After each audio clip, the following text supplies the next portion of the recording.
je suis vraiment enchantée de vous retrouver aujourd'hui et j'ai envie de vous emmener dans un voyage aujourd'hui, celui de la création de votre vision de vie.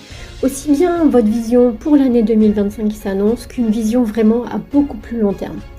Une vision qui vous ressemble, une vision qui vous donne envie de vous lever chaque matin, une vision de la vie qui vous reconnecte avec vos rêves qui sont peut-être enfouis et un moment pour vous reconnecter à votre pouvoir de créer une vie qui vous plaît. Bonjour à toutes et bienvenue dans ce podcast La magie du colibri, destiné aux enseignantes et surtout aux femmes qui désirent retrouver plus d'harmonie dans leur vie. Je suis Cindy Berthelot et je suis enchantée d'être avec vous pour cet épisode. Depuis quelques années, depuis que j'ai changé de parcours de vie, j'aime faire des bilans et me projeter sur ce que j'ai envie de vivre. Je me suis longtemps, presque toujours en fait, laissé porter par la vie, un peu comme un sac plastique dans le vent, sans avoir de réelle direction. Et sans surprise, j'étais pas toujours satisfaite de la destination. Mais, étant donné que je ne savais pas vraiment dans quelle direction je voulais aller, je pouvais donc bien me retrouver partout et nulle part à la fois. Parce que je n'avais pas de GPS, je n'avais pas d'adresse précise sur voilà ce que j'ai envie de vivre.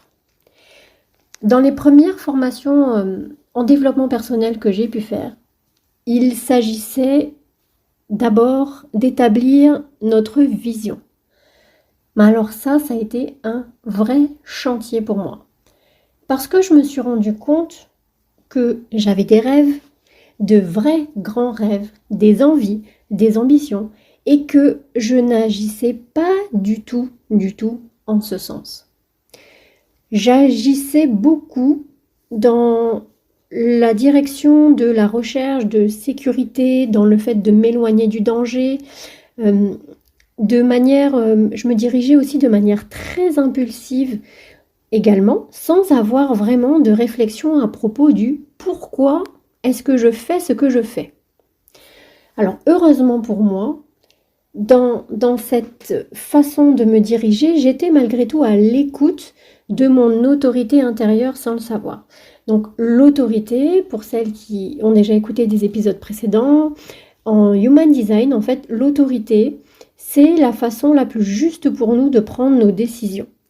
Et moi, j'ai une autorité intérieure qui est plutôt impulsive, qui est vraiment sur l'instant. Donc en fait, malgré tout, dans tout ça, je me dirigeais de manière qui était alignée avec moi et qui, malgré tout, m'a emmené, bon an, mal an, cas un cas, à ce moment où j'étais là avec mon papier, mon crayon et aujourd'hui, tu vas décrire ta vision.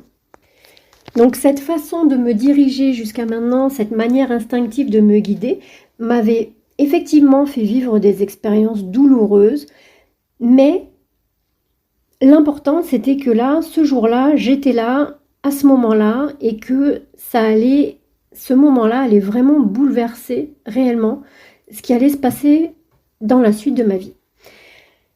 Quand j'ai commencé à rédiger cette vision, j'ai réalisé en fait à quel point on peut s'enfermer dans des petites choses et en croyant vraiment que toutes ces petites choses, c'est genre vraiment les rêves de notre vie.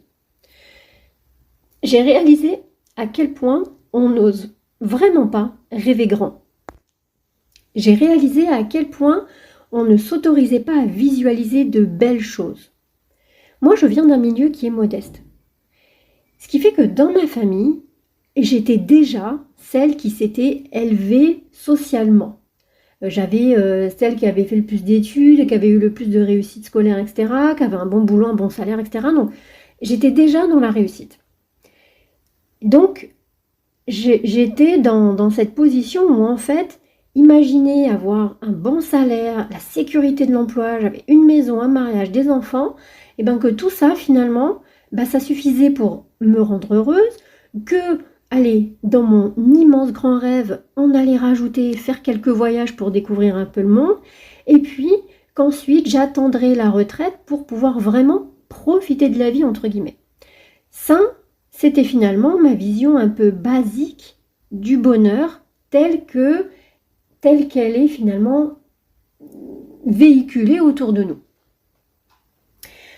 Mais cet exercice-là d'écriture de vision m'a absolument reconnectée à une partie de moi-même que j'avais littéralement enterrée vivante.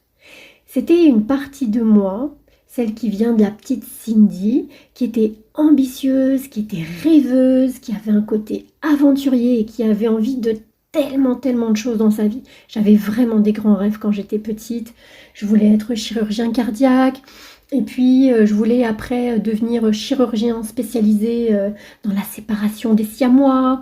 Je voulais faire des grandes missions humanitaires. Je voulais voyager. Je voulais découvrir tellement de choses. Et en fait, cette partie-là, petit à petit, tac, tac, tac, et ben on l'a enterrée.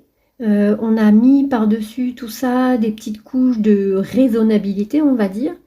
Et donc, je me retrouvais, le jour de cette vision, à ressortir un petit peu tous ces rêves que j'avais complètement oubliés.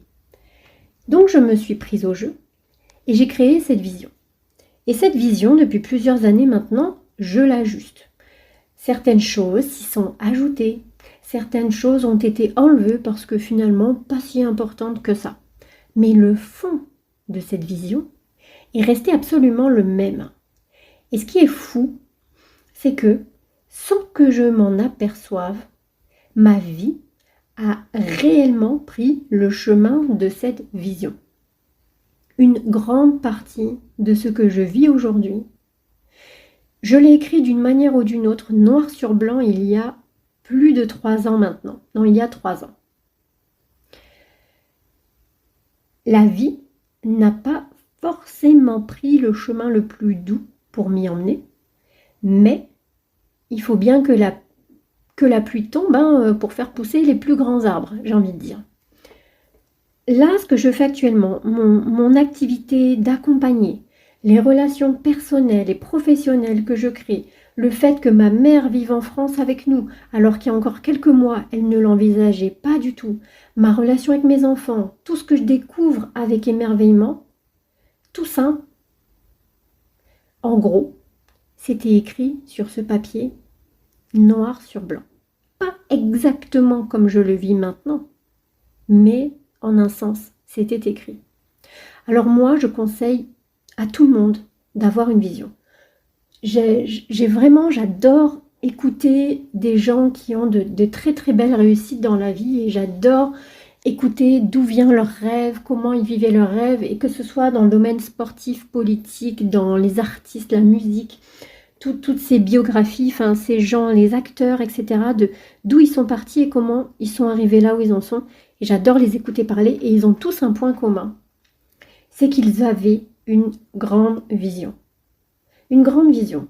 Et que peu importe qu'on leur disait que cette vision était totalement irréaliste, que c'était pas possible, que c'était n'importe quoi, etc., eux, ils s'y sont tenus. Avoir une vision, finalement, c'est réellement avoir un GPS intérieur. C'est donner à ses actions, à sa vie, à ses pensées, une adresse. Ben voilà, regarde, mon rêve, en fait, c'est la destination, je veux aller là. Ensuite, ce qui va se passer de magique, c'est que notre cerveau, une fois qu'on lui a dit exactement ce qu'on veut, il va se mettre en route et il va nous y emmener. C'est-à-dire que à chaque fois qu'il va avoir une opportunité de se diriger dans ce sens-là, il va le faire.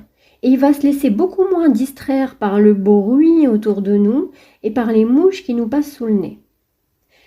Avoir une grande vision, ça ne veut par contre pas du tout dire la même chose pour tout le monde. Il y a certains qui veulent avoir du succès, d'autres qui veulent devenir riches, d'autres qui veulent devenir parents, d'autres qui souhaitent aider les autres. Certains veulent réussir dans le sport, certains veulent exceller dans leur métier, d'autres veulent faire des grandes découvertes, d'autres veulent planter une forêt, faire un grand voyage, etc. On a tous des rêves différents, donc il n'y a pas de meilleur rêve que d'autres. Le plus beau rêve qui existe, c'est celui qu'on a au fond de nous. Ce qu'il y a, c'est que nous avons une tendance naturelle à rêver quand nous sommes petits. Mais en grandissant, on a désappris à rêver. Il y a des phrases qui sont assez fréquentes autour de nous et qui montrent à quel point on n'est pas autorisé à rêver, enfin on ne nous autorise pas à rêver et que c'est à nous de nous autoriser à rêver. Mais par exemple, des phrases assez classiques dans le langage commun, ça va être non mais arrête de rêver, c'est pas ça la vraie vie, on peut pas tout avoir dans la vie, remets les pieds sur terre. Ce que j'ai compris, moi, en commençant ces exercices de vision, de visualisation, etc., c'est que j'ai compris qu'en fait, à l'inverse, au contraire de ce qu'on nous dit, il faut rêver grand pour être sûr d'en accomplir au moins une partie. Moi, je suis émerveillée de la part de rêves que j'ai déjà la chance de vivre. Alors, je ne m'arrêterai plus jamais de rêver grand, bien au contraire.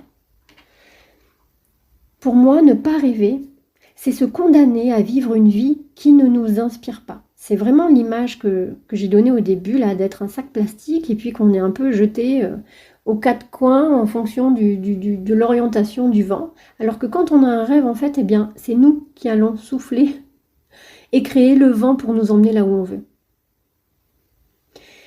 Ne pas rêver, c'est être certain de ressentir une déception infinie le jour de notre mort, parce qu'on n'aura même pas essayé.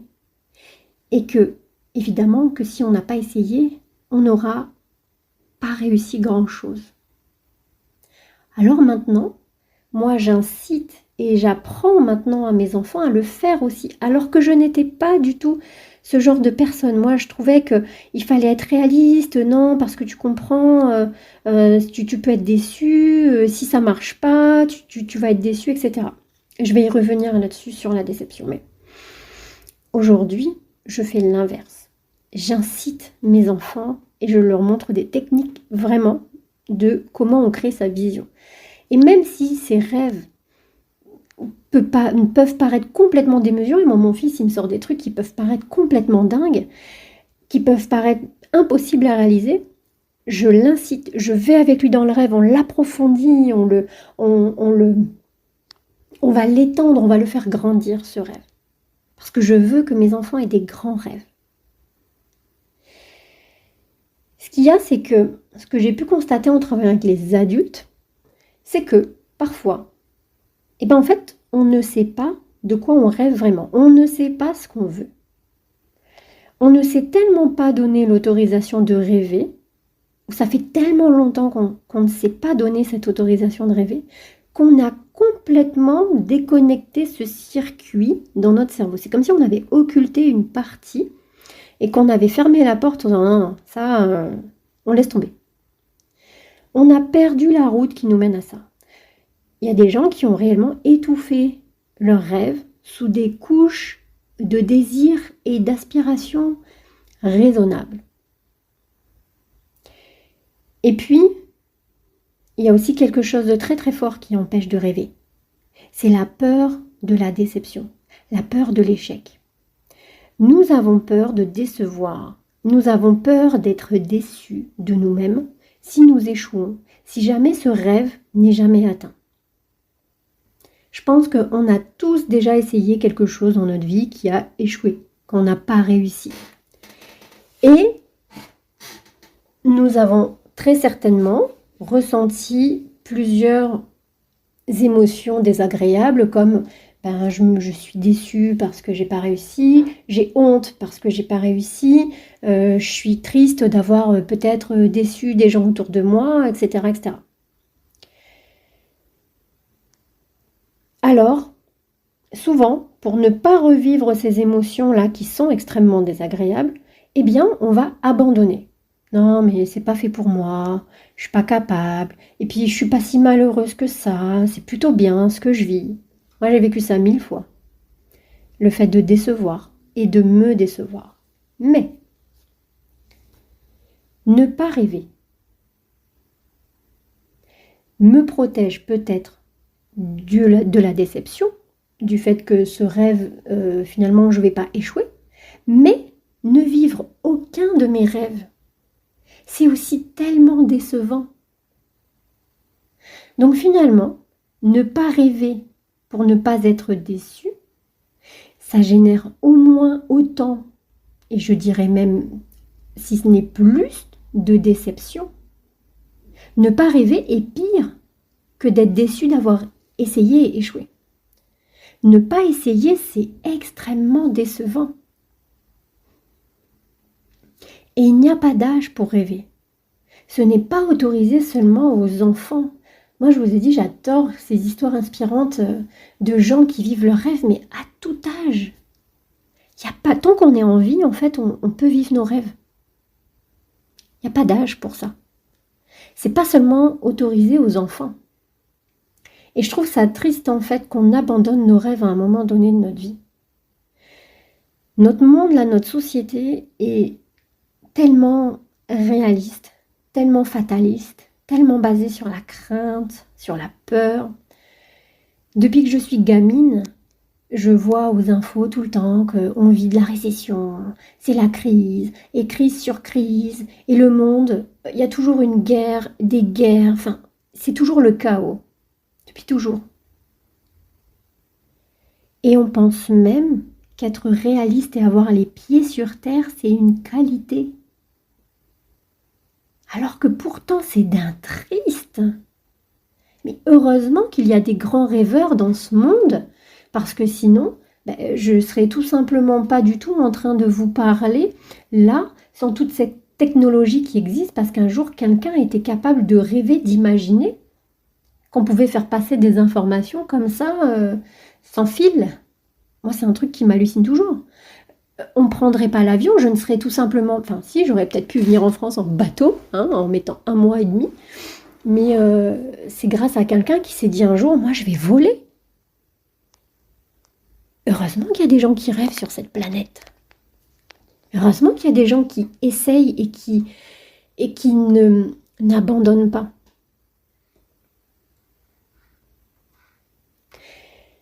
J'ai aussi envie de compléter sur cette peur de se décevoir soi-même. C'est cette peur de se lancer que nous avons tous. Quand on rêve de quelque chose qui nous paraît éloigné de ce qu'on vit actuellement, de notre vie actuelle, de cette routine un peu qu'on s'est créée, eh bien, les gens qui rêvent vont avoir cette impression, cette sensation que c'est jamais le bon moment pour commencer à mettre en œuvre ce rêve. La plupart des rêves chez les gens vont avoir une étiquette ou vont être casés dans une boîte où il y aurait écrit « plus tard » dans notre conscience. Dans la boîte « plus tard », il y a des tonnes et des tonnes de choses merveilleuses. Mais cette boîte, elle est rangée bien au fond de notre conscience de « ouais, plus tard, pas maintenant, je peux pas ». Il y a aussi, pour beaucoup de gens, le fait que rêver, ça fait peur parce que ça donne cette sensation qu'il faut le faire maintenant. Imaginons, le rêve, c'est de faire le tour du monde en camion aménagé. Et bien c'est sûr que si je m'imagine que ce rêve-là, je veux le mettre en route dans 3 mois, je me mets en PLS, je suis en panique en fait, mais je peux pas, j'ai pas les moyens, j'ai pas les... Bref, ça fait peur. Alors qu'en fait, si on se dit que ce rêve, on va commencer à le mettre en route, mais qu'il est pour dans un temps qui nous paraît raisonnable, dans le sens où on aura le temps de se préparer, notre système nerveux va se détendre en fait. On sous-estime tellement ce qu'on est capable de réaliser en 3 ans, en 5 ans, en 10 ans. Moi, je vois où j'en étais dans ma vie il y a 3 ans, là où j'en étais dans ma vie il y a 5 ans et là où j'en étais dans ma vie il y a 10 ans. Je ne peux même pas imaginer où j'en serai dans 3 ans, dans 5 ans, dans 10 ans. Parce qu'on se sous-estime tellement de tout ce qu'on est capable de faire. Et ce qu'il y a, c'est que il s'agit effectivement de rêver, mais aussi de se mettre en action. Si je rêve, imaginons, de devenir pianiste professionnel ou même juste pianiste émérite, et que je rêve seulement de piano sans jamais en toucher un, effectivement, il ne va rien se passer. Je vais juste continuer à rêver. Vous connaissez forcément des gens autour de vous, et peut-être même que cette personne que je vais décrire, c'est vous. Vous connaissez forcément des gens qui ont des rêves, qui en parlent peut-être, mais qui ne les mettront jamais en œuvre, qui ne feront que d'en parler, qui parleront du fait de changer de vie, de faire le tour du monde, de changer de métier, et qui vont en parler toute leur vie, qui ne le feront jamais. Si vous étiez certaine que vous pouviez réaliser votre rêve dans 5 ans, si vous vous y mettiez petit à petit à partir d'aujourd'hui, est-ce que vous vous lanceriez dans le projet ou pas? Moi, j'ai envie de dire, je pense que oui. Imaginons le plus grand de tes rêves. Si on te dit dans 5 ans, c'est sûr tu l'as, mais à partir d'aujourd'hui, il faut mettre petite action après petite action. Oui, je pense que on se mettrait en route, on se mettrait en chemin, et on mettrait en place petite action après petite action pour nous emmener vers la réalisation de ce rêve. Parce qu'il y a une chose qui est sûre et certaine, c'est que si on ne s'y met jamais, si on ne commence jamais les actions qui vont nous mener à ça, il y a 100% de chances que ce rêve ne se réalise jamais. Moi, par exemple, je vais vous donner une partie de ma grande vision. C'est que je rêve de vivre dans une belle maison au milieu de la nature, au bord d'un lac, avec une magnifique cheminée, un paddle accroché là, juste au bout du ponton, là, au bord du lac. Voilà, ça c'est mon rêve. Et dans cette vision, j'avais aussi décrit le fait que je rêvais que ma maman ait une petite maison, là, dans notre jardin, et qu'elle vivait ici, confortablement, qu'elle avait une belle fin de vie, en fait, auprès de nous. Ce rêve-là, moi, il me paraît pourtant totalement impossible. Il me paraissait en tout cas totalement impossible. Parce que comment avoir les moyens de vivre ça, la maison dont je rêve, au bord d'un lac, enfin, c'est à quel point c'est quand même quelque chose de dingue. Donc ça me paraît totalement impossible en fait d'avoir les moyens un jour de vivre ça. Mais ce qui s'est passé, c'est que ce rêve, je l'ai quand même noté et je l'ai décrit dans tous ses détails.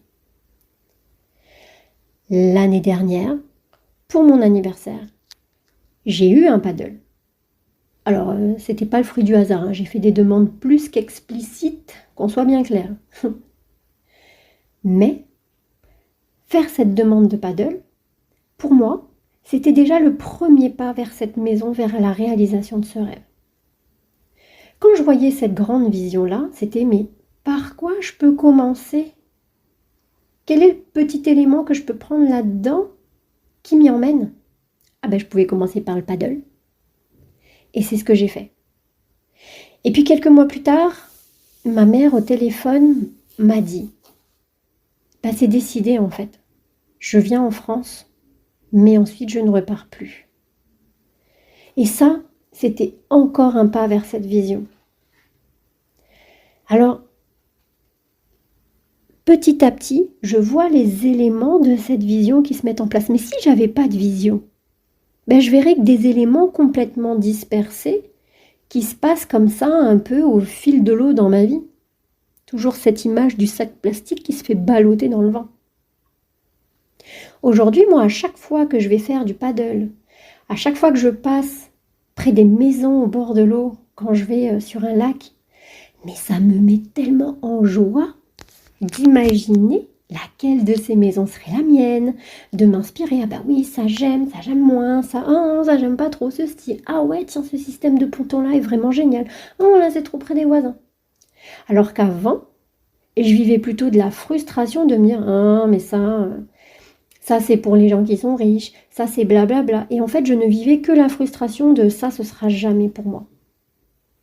Aujourd'hui, rêver, ça m'apporte une joie extraordinaire, ça m'émerveille. Et en vrai, même si, imaginons, je ne vis jamais dans cette maison, eh bien chaque micro-réalisation qui m'en approche, chaque minute que je passe à y rêver, me met en joie. Et rien que ça vaut de l'or. Ça vaut de l'or de vivre ces moments totalement gratuits, totalement déconnectés, juste de joie, d'émerveillement comme ça qui viennent de nulle part, juste d'un rêve. Alors autorisez-vous à rêver. Écrivez vos rêves. Rêvez grand avec votre entourage, vos enfants, vos amis. Jouez avec vos rêves. Moi, j'adore faire ça. J'adore faire ça, notamment avec mon fils. et transformer la frustration en joie, en excitation.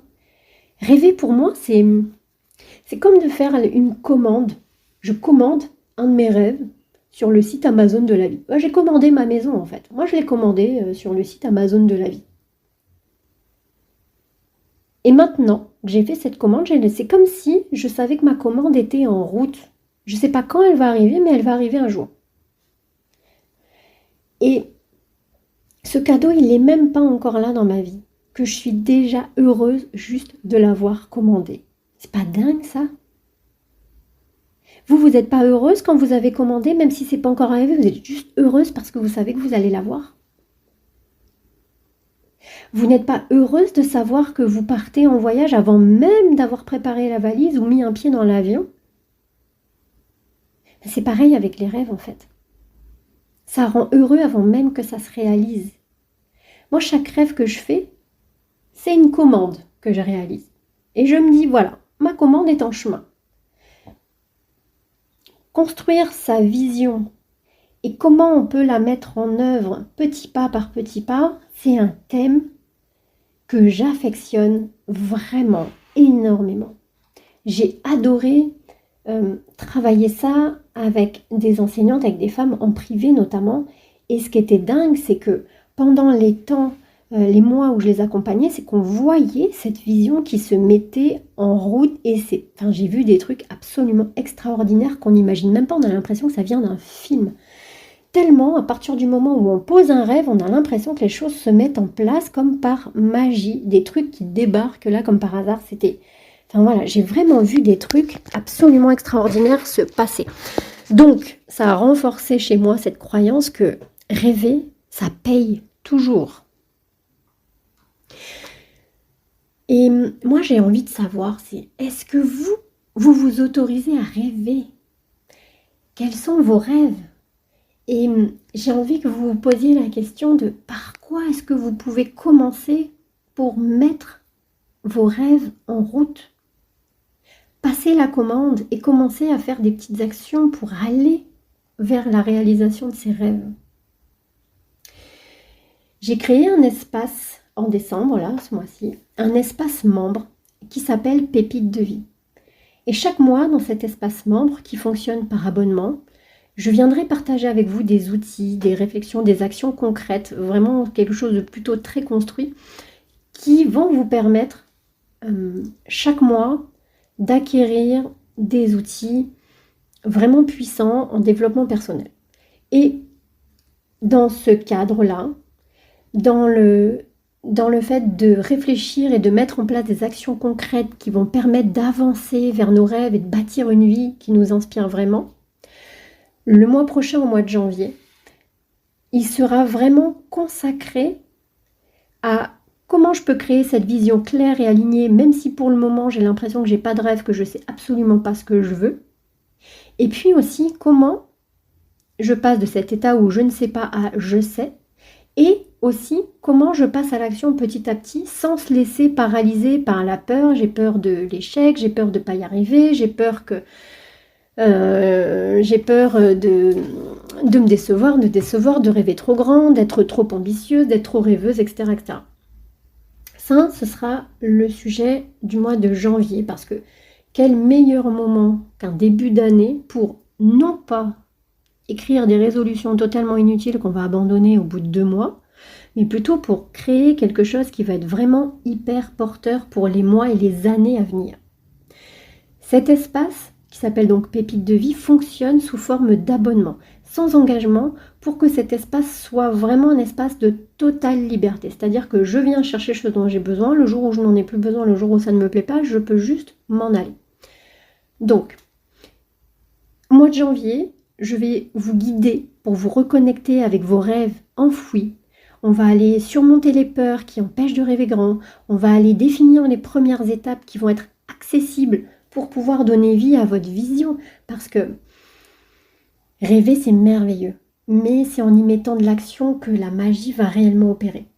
Donc, dans cet espace, moi, je vous accompagne une fois par mois en live où vous allez avoir les enseignements et ensuite on va vraiment passer à la partie concrète en live où je vous accompagne sur comment, qu'est-ce qui va être vraiment personnalisé pour vous en fonction de ce que vous vivez, de ce que vous visez, de quels sont vos rêves, quelles sont vos difficultés, etc. Et puis, en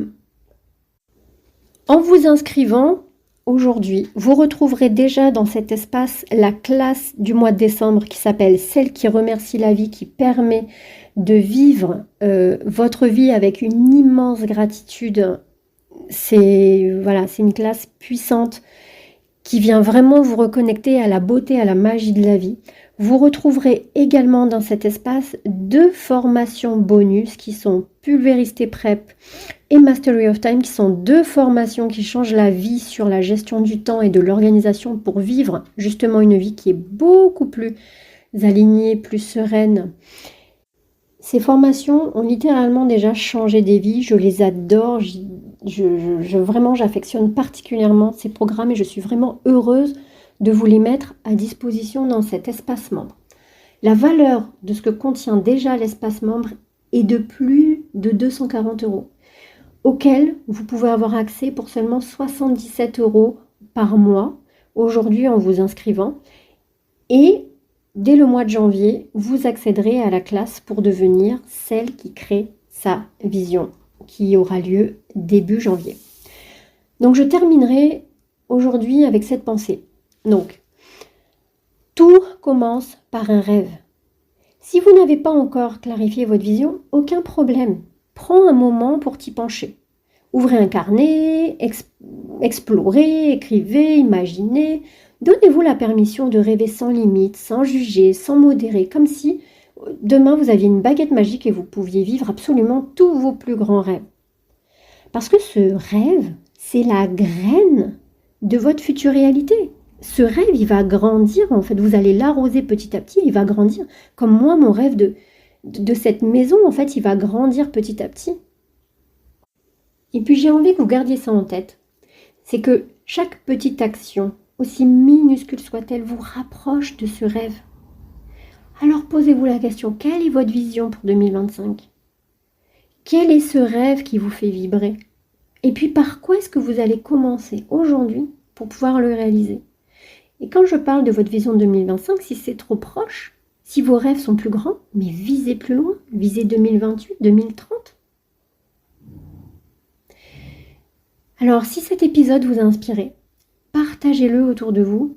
Et si vous avez envie d'avoir plus de renseignements sur l'espace Pépite de Vie, vous avez un lien dans la description de l'épisode sur lequel vous pouvez cliquer et vous aurez toutes les infos. N'hésitez pas aussi à m'envoyer un message si vous avez des questions auxquelles je n'ai pas répondu sur cette page-là sur laquelle vous allez cliquer. Je me ferai un plaisir de vous répondre.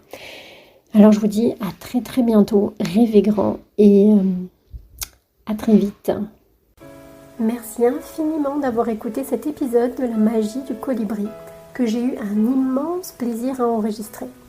J'espère que vous repartez avec des inspirations et des astuces pour rendre votre quotidien plus harmonieux et plus serein. Et n'oubliez pas, chaque petit pas compte et vous êtes déjà en train de créer la magie dans votre vie. Si cet épisode vous a plu, n'hésitez pas à le partager et à laisser un avis. Je vous retrouve très bientôt pour un nouveau moment de partage. Prenez soin de vous et continuez à briller. À très bientôt.